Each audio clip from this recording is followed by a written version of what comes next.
What's up, everyone? I hope you're doing well. Revlon's looking really bullish. Currently trading hands at $3.64. At least it was at the time of the recording, up nearly 87% and up almost 133% since I first recommended it at $1.50, with the high today at $3.95. We are looking very bullish, but not everyone had so much faith in the company. A lot of people were calling for the lower level of support, and I guess they didn't foresee us breaking the head and shoulders pattern, but we have. Very bullish. Now we could consolidate down to $2.50 or as low as $2.25, as there is profit taking coming off the table. Consolidation is always possible, but I think they are a long-standing company with a smart management team, and I think they're going to navigate this well. I think they're doing a good job thus far. The Indian conglomerate company Reliance Industries is mulling acquiring Revlon. This comes in the wake of Revlon filing for reorganization under Chapter 11. Revlon is facing heavy debts as it struggles to compete with social media influencer brands, but I think the company will navigate this well. The main difference between Chapter 7 and 11 bankruptcy is that under Chapter 7 filing, the debtor's assets are sold off to pay the lender's creditors, whereas Chapter 11, the debtor negotiates with the creditors to alter the terms of the loan without having to sell off assets. Chapter 11 is a business bankruptcy reorganization plan, often used by large businesses to help them stay active while repaying. Citi's $900 million gaffe risks getting even more painful. So we're going to look at that and see what's going on here. The bank's 2-year-old blunder, in which it wired the balance of $900 million loan rather than just the interest, and then failed to get most of it back when investors claim Revlon was in default and should have repaid them anyway, will likely impede the company's restructuring plans, court papers show. The problem is it's not clear who, if anyone, has the rights to the repayment of the remaining $500 million loan principal, caught up in an ongoing court battle over the accidental transfer.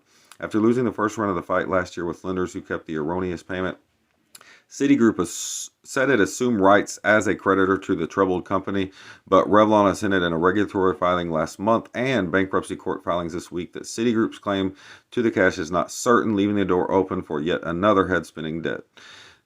Recall that Citi was a fantastic financing partner for Revlon in 2020 when it arranged a new revolver just to gerrymander a lender vote to strip assets from the 2016 term lenders, Brindle said, referencing a controversial maneuver that benefited a group of senior creditors now key to the company's restructuring. Now, through a series of unfortunate mistakes and luck, Citi finds itself potentially the owner of those loans, Brindle said. Do Revlon and its likely new owners add insult to injury? I don't think the answer is obvious. So if you want to continue reading that there, I just want to hit the key points here. We're going to keep it moving. Revlon's bankruptcy filing will give it a chance to catch up with Rihanna, the Kardashians, and other hot names in the business. It sounds bullish to me. I love the sentiment, and I love the company. It's a long-standing company. I think they have a smart management team. I think they will navigate this well. That's why I thought it was well worth the risk. And again, I'm looking forward to more gains here in this play. The so-called subrogation rights that Citigroup claims it has over the $500 million loan principal are a common concept in insurance law, but relatively untested in the world of finance. According to Tally, the limited precedent that exists probably falls in Citigroup's favor, but Revlon's precarious financial position likely makes even a long-shot attempt to wipe out the debt worth considering, he said. A Citigroup spokesperson declined to comment, while a representative for Revlon did not immediately comment when contacted by Bloomberg. In its latest quarter report, Revlon said it hasn't taken a stance in Citigroup's right as a creditor. It went a step further this week, saying that if Citigroup ultimately loses this battle to reclaim the money, Revlon reserve all rights and defenses. Revlon bankruptcy filing will not only give the ailing beauty company a chance to reorganize its debt, but could also serve as an opportunity to give its merchandise and marketing a makeover to better appeal to customers. The iconic beauty company said Thursday that it was voluntarily filing for Chapter 11 bankruptcy, but will continue to operate. Revlon expects to receive $575 million debtor in possession financing to support operations. So they reported, pretty good losses there, 84.62%. 2021, $206.9 million on sales of 2.79 billion. So mountain of debt there. Revlon has a sustainable capital structure with reported debt exceeding 1.5 times the annual revenue that left the company with limited financial flexibility, including high leverage, weak liquidity, and looming maturities, said an analyst at Moody's. The company is facing supply chain disruption, high inflation, intense competition from many successful larger companies, and rising interest rates on its heavy debt burden, partially offset by improved in-market demand as consumers resume more out-of-home activities and the company's cost-saving initiatives.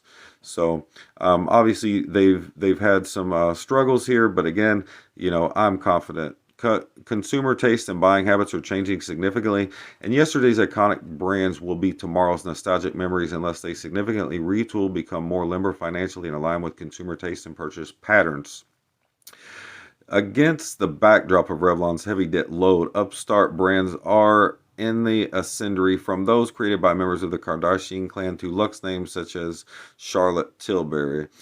Beauty brands and the famous names behind them are using social media to reach their audience, and luxury companies, several different luxury companies, which backs Rihanna's Fenty line, have added another very chic layer to the competition that Revlon faces. But again, I think they are a flexible and innovative company myself. Revlon, that is, the good news for Revlon is that the beauty is on an upswing. UBS analysts recently met with executives from Ulta Beauty who say that the beauty category is a strong one.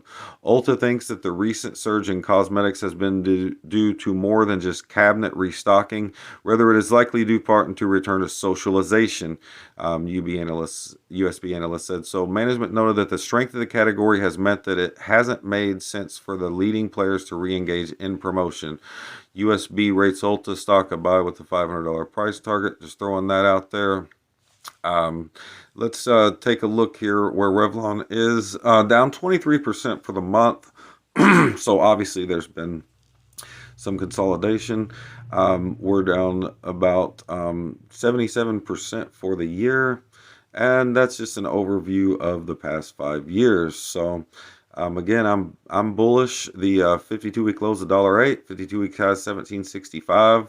The open was $3.14. Today's low $2.73. Today's high $3.95. I had told everyone $2.75 was a good spot to get in. Pretty much no one got in there. Revlon is a brand that everyone knows and trusts. It is literally a generational staple for American consumers, Simon said, and the brand isn't going away. Financially speaking, going to the powder room to freshen up. I agree. I'm bullish. I believe in the company. Smart management team. They will navigate this situation, and that's why I said it was well worth a risk at $1.50. Now, I will say this.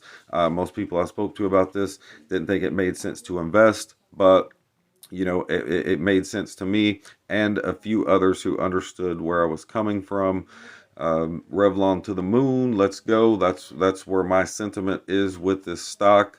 Like I said, I may get out 50% at $5 and 50% at $10, but people didn't understand the play, and I don't know. I couldn't get my point across that I felt that Revlon was a long-standing company with a smart management team. Not to sound like a broken record, but that would navigate this well, and I think they're doing a great job, and they've made sure their name is out there. They've stayed in the news. They have a smart team. They know what they're doing, and like I said, I'm staying bullish, holding firm. Let's hit that 15. Not financial advice, but I think we could hit 15.